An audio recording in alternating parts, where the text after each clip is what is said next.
রাধে রাধে। নমস্কার বন্ধুরা, আপনারা সবাই কেমন আছেন? আশা করছি সবাই আমার রাধারানীর কৃপায় ভালো আছেন। আমিও ভালো আছি আপনাদের সবার আশীর্বাদে। চলে এলাম অনেক দিন পর একটা নতুন ভিডিও নিয়ে। আর দেখা পাচ্ছেন আমার রাধারানীকে কত সুন্দর লাগছে। আজ হচ্ছে শুভ রাধা অষ্টমী, তাই আমার রাধারানীকে তো দেখাতেই হবে, আর রাধারানীর সঙ্গে দেখা করতেই হবে। রাধারানীর কৃপায় তো আমরা রয়েছি, তাই আমার রাধারানীকে দেখুন কত সুন্দর লাগছে। রাধারানীর আরতি হচ্ছে। আমার ভিডিওটা স্কিপ না করে অবশ্যই ভিডিওটা দেখবেন, ছোট্ট ভিডিও, বেশি বড় করে নিন। আমার রাধারানী দেখো কত সুন্দর সাজুগুজু করেছে, দেখেছেন? রাধারানীকে শাড়িটা পরিয়েছে, শাড়িটা হচ্ছে কি রাধারানী গায়ের সঙ্গে ম্যাচ করে গেছে, ওই জন্য ঠিক একটু লাইট আসছে না। আমার একটু ইচ্ছা আছে মনের মধ্যে রাধারানীর জন্য একটা বস্ত্র দেব, তাই এখন নয়, দেখি যদি পারি দুর্গা পুজোর সময় দিয়ে আসবো। তা এখানে দেখুন কত ভক্ত এসেছে।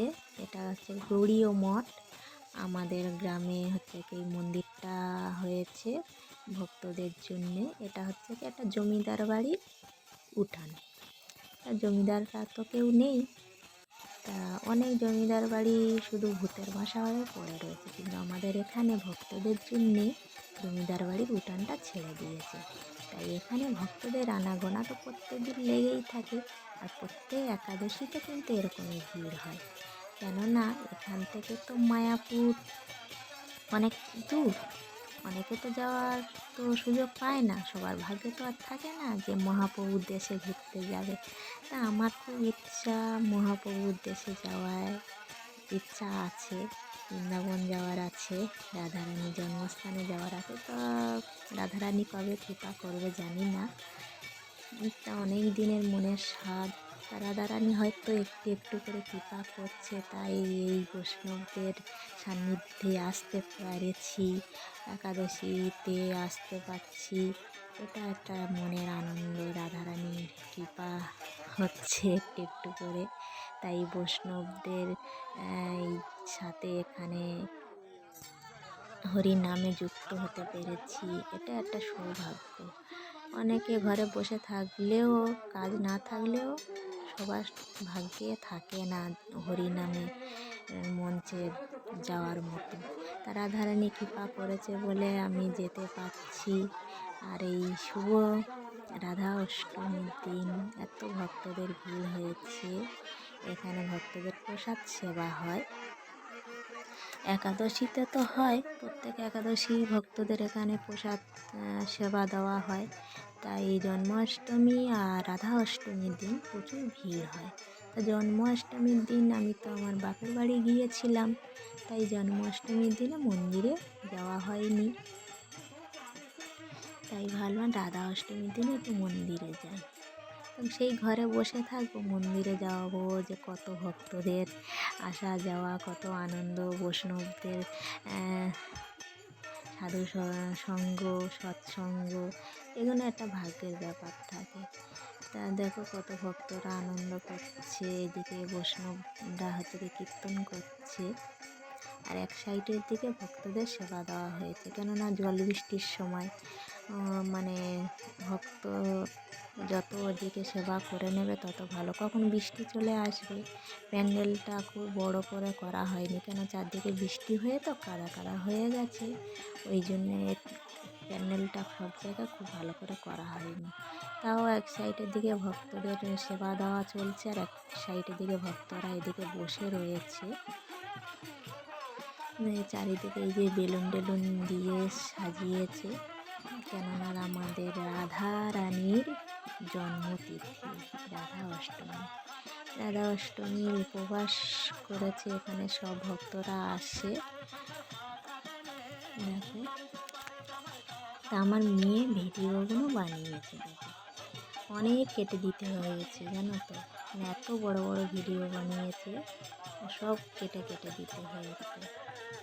কখন বানিয়েছে আমি নিজেও দেখিনি, ওই একটু একটু বানাচ্ছিল দেখেছি, কিন্তু এই যে পিছন দিয়ে এত ভক্তদের সব মানে ছবি ভিডিও করেছে, বা এই যে জমিদার বাড়ি রয়েছে, মানে পুরনো যে স্মৃতিগুলো সেইগুলো একটু একটু করে তুলেছে। ভক্তরা ওদিকে মানে প্রসাদ সেবা করছে, সেদিকেও একটু একটু করে তুলেছে। কখন মানে পাকামো বুড়ি পাকামো করেই নিয়েছে আর কি। তা আমি ভাবলাম আমি একটু ভিডিওটা এডিট করে নিই। এই যে আমাদের জমিদার বাড়ি দেখেছো, ঘাস ভর্তি হয়ে গেছে, আর ওই সাইডের দিকে যেটা একটু রং করা দেখছেন না, এটা মনে হয় মন্দির থেকে হচ্ছে, মন্দিরের জিনিসপত্র সব থাকে তো, ওরাই মনে হয় রং টং করে নিয়েছে ওখান থেকে, মন্দির কমিটি থেকে। তা এইদিকে সব ঘাস উঠে গেছে বাড়িঘরগুলো। তাই এখানে জমিদার বাড়ির যে দুর্গাপূজা হতো, দুর্গাপূজার মন্দির আলাদা সাইডে রয়েছে, সেটা হচ্ছে কি ভিডিও করেনি, সেটা দেখায়নি। মন্দিরটা হচ্ছে কি ভাঙাচোরা হয়ে পড়ে রয়েছে, মানে মোটা মোটা দেয়াল, ইটের দেয়ালগুলো যেগুলো রয়েছে না, সেগুলো হচ্ছে কি মানে ভেঙে ভেঙে গিয়েছে। তো ওটা একটা স্মৃতি আর কি, সব কিছু পড়ে রয়েছে। সেটা অন্য একদিন ভিডিওর মাধ্যমে দেখিয়ে দেবো। ওদিকে ভক্ত সেবা হচ্ছে দেখলেন, আর এদিকে ভক্তরা আনন্দ নিচ্ছে। কেন একসাথে সবাইকে সেবা দেওয়া সম্ভব না, কেন লোকজনও তো মানে প্রয়োজন থাকে, মানে দাওয়াত হওয়ারও তো মানুষ দরকার। দাওয়াত হওয়া তো সবাই তো পারে না, ঘরে দাওয়াত হওয়া করতে পারে, কিন্তু বাইরে ঘাটে দাওয়াত হওয়া করতে গেলে না মানুষের একটা ভয় ভয় লাগে, যে কত দেব না দেব একটা বিষয় থাকে। ওই জন্য হচ্ছে কি, আর সাধু বৈষ্ণবরা তো আর সবার হাতে খায় না, ওই কারণে হচ্ছে কি সবাই দাওয়াত হওয়া করতে পারে না। সাধু বৈষ্ণবদের হচ্ছে কি, তো যারা বৈষ্ণব তারাই দাওয়াত হওয়া করে, এইরকমই ব্যাপার আর কি। তা আমার ভিডিওটা কেমন লেগেছে, আমার রাধারানীকে কেমন লাগছে, অবশ্য কমেন্ট করে জানাবেন। আর আমার ভিডিওটা যদি ভালো লাগে অবশ্যই আমার পাশে থাকবেন, আমার চ্যানেলটি সাবস্ক্রাইব করে লাইক শেয়ার কমেন্ট করবেন। আর যারা নতুন বন্ধু দেখছেন তারা অবশ্যই সাবস্ক্রাইব করে পাশে থাকবেন। আবার নতুন একটা ভিডিও নিয়ে আবার একদিন চলে আসবো। সবাই ভালো থাকবেন, সুস্থ থাকবেন। আমার রাধারানী কৃপায় রাধে রাধে।